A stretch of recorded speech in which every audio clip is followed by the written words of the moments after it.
how to be an amazing bridesmaid.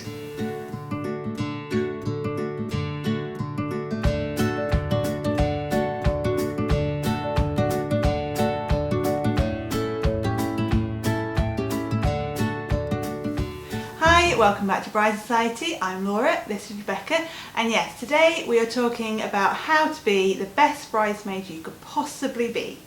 It's such an honour to be asked by probably a really close friend or possible family member to stand up with them as part of their wedding, but you might be a bit unsure about kind of how you can help and how you can fulfil that role as much as you might want to. So we've got some tips in this video.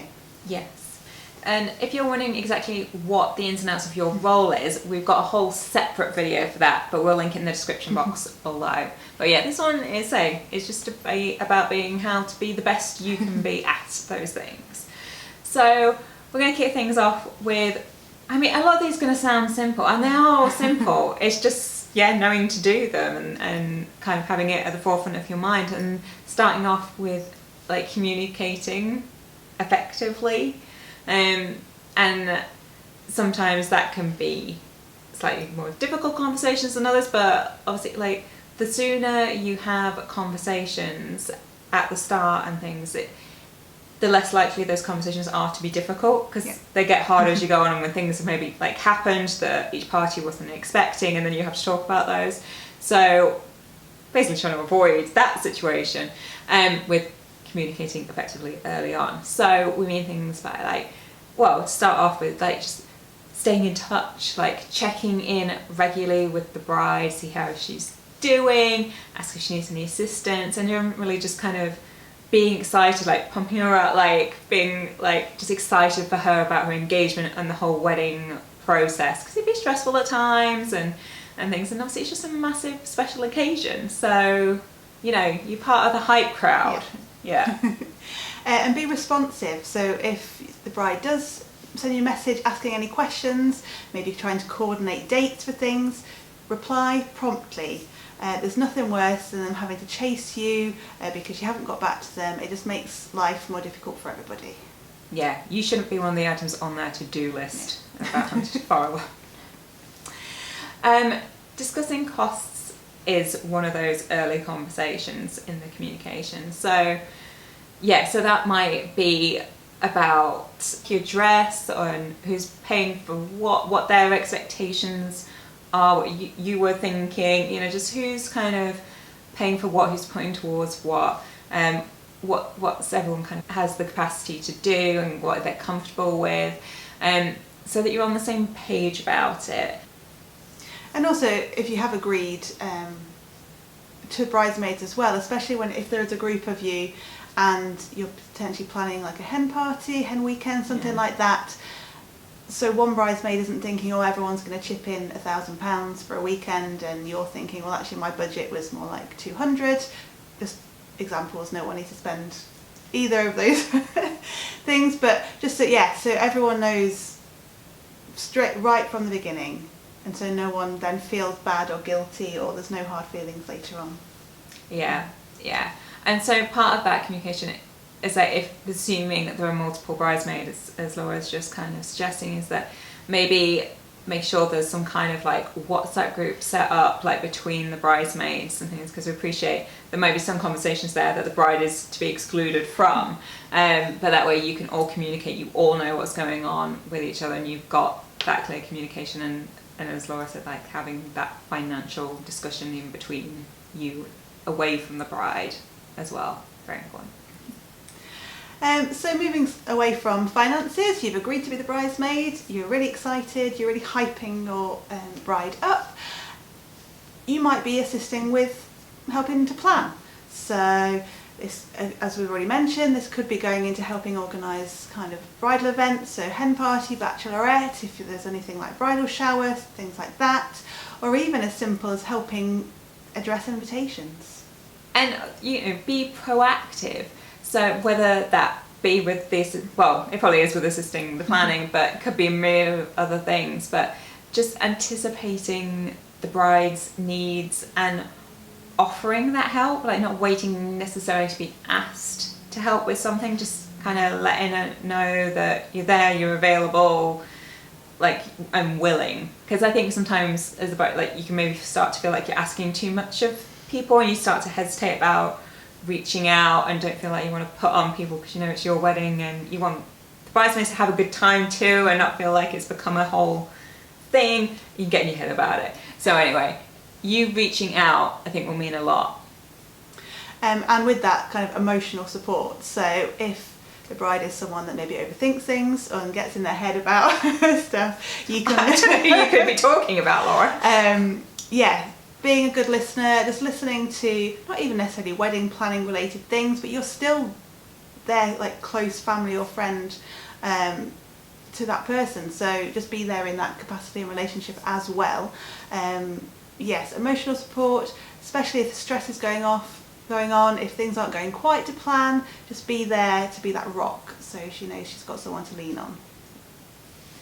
And also you have various events to attend as a bridesmaid.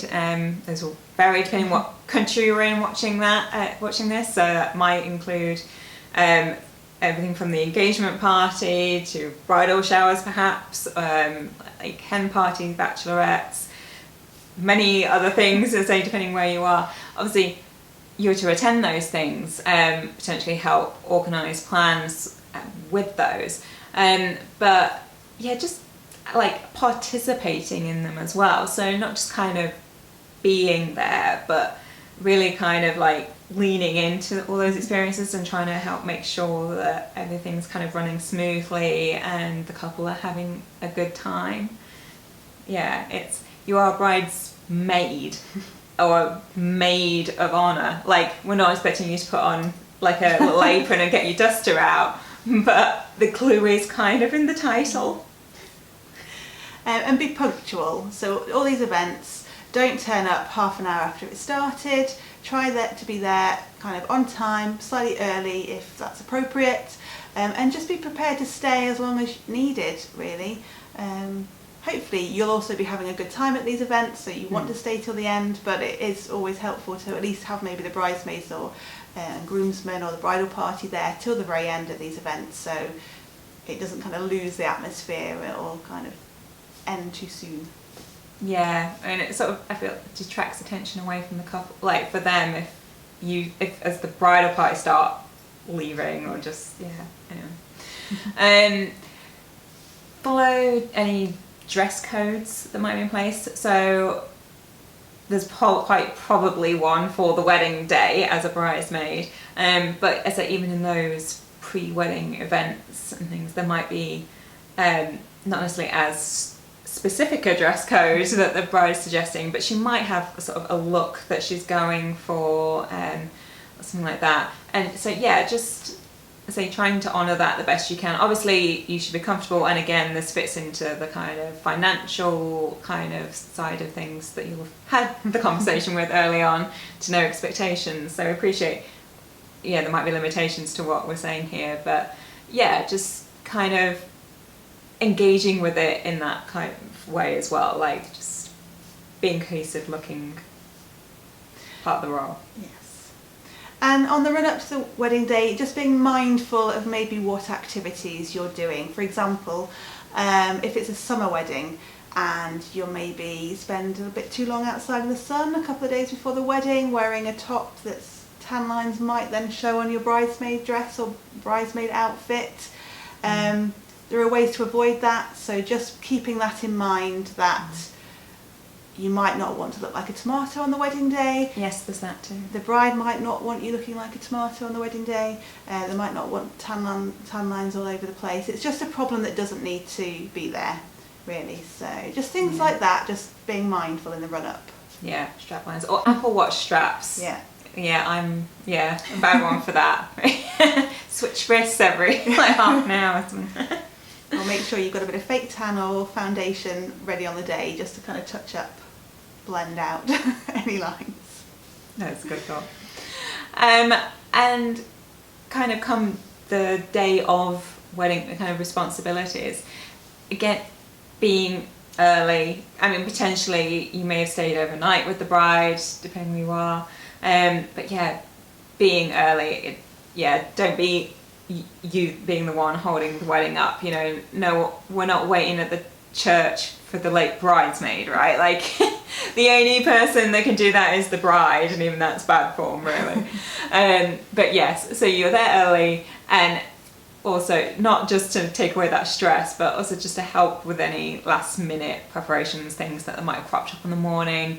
Sometimes, like, there's, like, I remember the morning of your wedding, there was weather related issues that were cropping up, so I was taking phone calls from like the mini golf person that was setting up or something to discuss certain things. So yeah, there can be like kind of unforeseen, unexpected like extras going on in the morning. So yeah, don't cause that time to get compressed as best you can. And think about maybe taking along a little emergency kit on the morning, just in case, again, any problems arise, with things like safety pins, tissues, maybe mints, like painkillers, just things like that that hopefully won't be needed, but if the bride or another member of the bridal party has an issue like that, you can just be like, yep, here it is, solved. Yeah, no running around looking for stuff, or definitely. And you're there to obviously assist the bride. Now, obviously we talk about that and what that role is in that other video we mentioned. But in this video, we kind of just mean it in the sense of like if she's like posing for photographs and you've noticed sort of, you know, the wind has blown bits of her hair in the wrong spot, or she's gotten something in her teeth, or some makeup slightly smudged. I appreciate, like, in real life, day to day, this stuff doesn't matter that much, but we all know, like, we put a lot of effort into that look on the day. You've hired people to do your hair and makeup. These photos are going to be around for a long time. Like, she's probably going to want you to just be like, oh, hang on a moment, I just going to correct that piece of hair for you. So it's your job to be like on it and just like helping her look her best. Vigilant at all times. Yes. Yeah. So during the ceremony, you potentially had a bit of a rehearsal, or at least talked through how the ceremony is going to go, but just taking cues from whoever's leading the ceremony. You'll have organised which order probably you're going to walk in, whether you're before or after the bride, but then making sure to remember, if you've been tasked with taking the bouquet from the bride at the end of the aisle, that you remember to do that. You don't just go and sit down. And if the bride's got a train or a long veil, just maybe judging that at the end of the aisle if needed, again for those photos that might be coming from the back of the ceremony. Yeah. And then at the ceremony, but also then at reception and into the evening, just keep an eye on the guests. So it's not necessarily your job to like mingle and work the room as such, but just kind of keeping an eye out. Is there a guest kind of looking a bit like lost about where they're supposed to be or where they're going? You know, help them out, give them a direction, because everyone knows you're kind of in a sort of an authoritative position. Like, you're not just a guest, you're part of the bridal party, so you presumably know what's going on, where things are and what's happening. So I don't think anyone would kind of be like, oh, why are you talking to me? You know, so I think, just lending that helping hand, pointing things in direction, just keeping an eye on things. It's all running smoothly and everyone's having a good time, and it's not the bride, groom or whoever that's having to think about that stuff. And something that we think is possibly one of the most important points of this whole video, a big takeaway from this kind of how to be a good bridesmaid, is having a positive attitude, which might not seem a lot, but if you're excited for the couple, if you're positive, if you if anything does go wrong, but you deal with it in a really kind of positive way, not phased, it's not stress, it's going to make a huge difference with how the couple are feeling, how the bride's feeling, and it can really change the mood of the day, really, and the run up to it all along in the process, but especially on the day. So just trying to keep positive. Yes. If you don't like how your hair's done, you don't like how your makeup's done, we don't care to like it. It's how they wanted you to look. So happy. Yes, you're there to diffuse stress and help manage any of those kind of situations that crop up. But yes, not cause any of those situations. After the wedding is done, it might not be the most exciting job, but if clean up to be done, tidying by... So you do need your duster. yeah, you might want to get involved in that if it's not a venue staff that does it, if the couple and bridal party and guests have to clean up at the end. Again, just be positive about it, but also offer to help, and it'll just make things a lot easier for everybody. Yeah. So overall, there's a little bit of as well knowing when to kind of step back a bit, you know, respect boundaries. So as much as we've also kind of conflictingly said, you know, lean in and anticipate needs and be a hype woman and all of these things, this is still part of that kind of listening that we were talking about, and kind of knowing when maybe she needs a bit of space, maybe she doesn't want to just talk about the wedding. I mean, it's hard to believe, but maybe like she needs some time away from it. Maybe there's some things in it that she and her partner, her fiance, just want to kind of figure out and discuss between them, and not have you in every single thing. It might be some things that are like that. So yeah, I think just trying to be attuned to her needs and not taking that personally, because yeah, this is obviously all about them at the end of the day, kind of thing. You're part of it, they want you to be part of it, but you're part of it, you're not the whole of it. Yeah.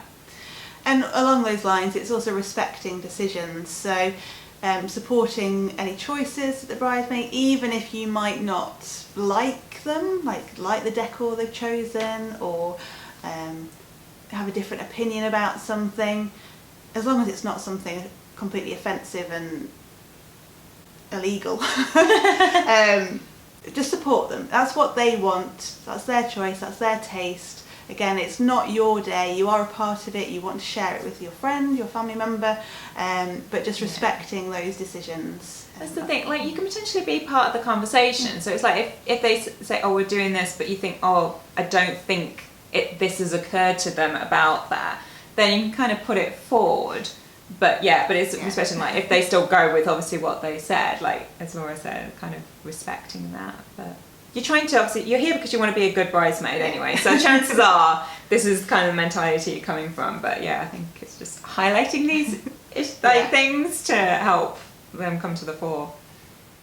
And then after the wedding, kind of stay in touch with the bride. I mean, I don't mean like keep in touch like as in you're now not friends anymore, you're not going to talk ever again now she's married. But I mean, in terms of like follow-up tasks that there might be, I mean, maybe she wants some help sort of like returning rented items, that kind of thing. There might just be the odd things that you can help pitch in with, or help make her a list of all the like the wedding gifts, who they were from and stuff, so they can do their thank you notes, that kind of thing. So there might still be things that you can kind of pitch in with whilst having a good chat and catch up about how the wedding was and the honeymoon and all those kind of things. So there are just some of our top tips for how to be the best bridesmaid you possibly could be. We hope you found this video useful. If you've got any other tips that maybe we haven't mentioned, please leave those in the comments below for anyone else who might be looking for some advice. Give this video a like, don't forget to subscribe, and we'll see you next week.